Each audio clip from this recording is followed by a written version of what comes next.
Did you know your job gives you free access to mental health services? Yeah, for you and your family. Good morning, world. I am Judy, your web based therapist, making therapy accessible and convenient for our clients in Florida and New York, and of course, sharing information worldwide. Today, I want to take a moment and answer 5 questions that people seem to be asking a lot about what your EAP or Employee Assistance Program is.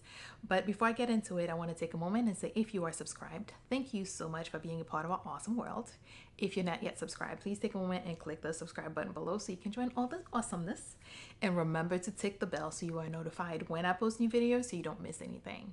And of course, if you'd like to purchase 1 or 3 of my books, also a link below that will take you to a site that shows you all your different options for getting 1 or 3 of my books.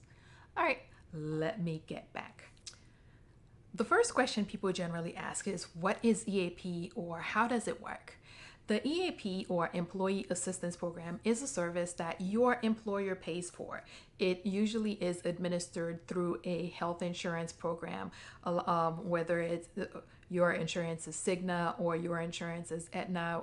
A lot of the different insurance providers also are administrators for EAP programs, but it does not necessarily have to be administered through one of those. It could be there are a lot of different EAP providers, and how it works is your employer pays for the service for all the employees that they have, and at any time during the year or during the benefit year, any employee or usually members of that employee's family who has a need can reach out to the EAP and secure the services that you as an employee have earned as part of your employment. So yeah, it's kind of that simple. One of the biggest concerns that most people have is whether or not your EAP is confidential or if it can impact your job.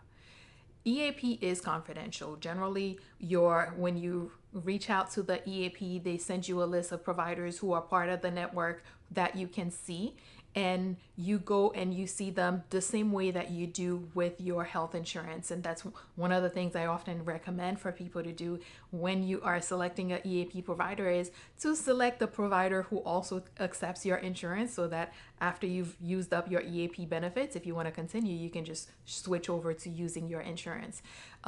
It is confidential. There's not a report going back to the employer, hey, this is what this person came here for. This is what we're discussing, this, that, and the other. It is a confidential benefit that should not be impacting your job. The only time there might be a report going back to work is if you come to EAP based on, as part of some performance improvement plan, and they're like your participation in EAP is a condition of your maintaining your employment. At that point, there may be things going back like, yes, this person is attending. But even then, we're not necessarily sending information about what is being discussed, more of, yes, this person is following through with the PIP requirement. But most people who use EAP are simply using EAP as part of utilizing a benefit, and there's not something going back. It should not be impacting your employment. And one thing that I also recommend for people who don't want their people at work to know that they're using the EAP is get the contact information when you don't need it, so that if and when you do need it, it's already here. It's already accessible. You already know how to get to it. You don't have to go to HR or someone else to get the information. If you have not already done so, you can just reach out to HR tomorrow morning, reach out to HR this afternoon, and ask them about your EAP benefits and how to contact them. That way, 3 months from now, something comes up, or you just decide, hey, you know what, I have this benefit, I'm going to use it. You can just reach out and get that. Another question people ask is what services are included with EAP, or what issues they cover. When EAP started, it really started more. A lot of the work was focused on substance use or substance abuse disorders, and part of it was that people experiencing some substance abuse disorders or substance use disorders were it was spilling into their work performance. And at the beginning, that was one of the things that was the focus of EAP. But today's EAP is focused on the employee.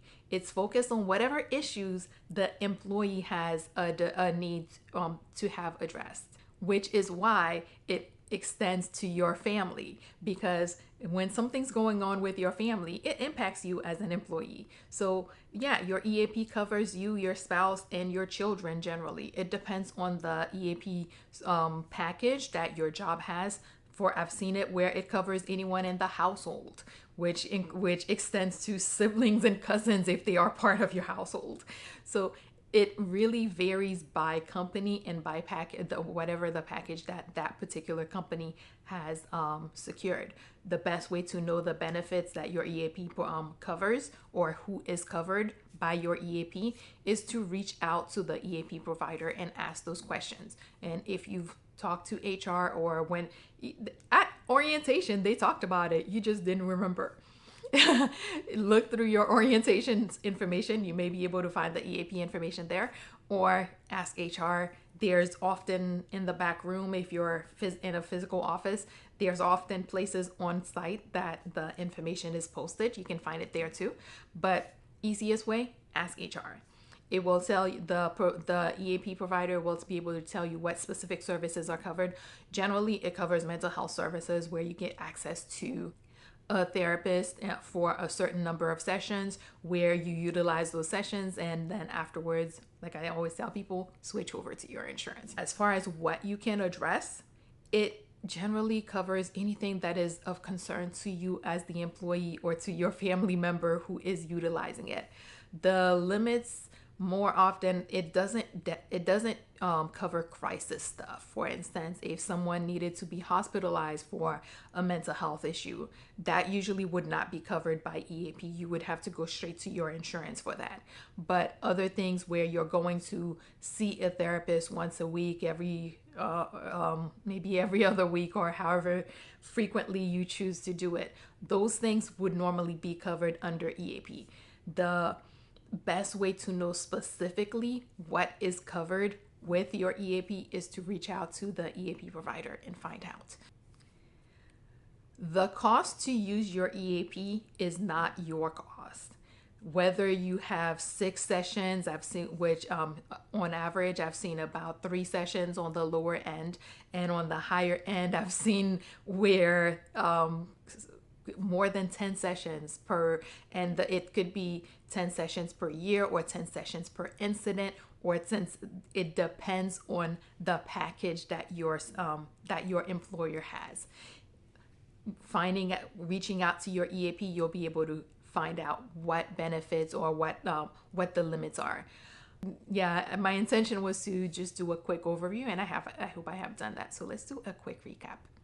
The first thing is that your EAP is a service that your employer has secured for you, for every employee that they have.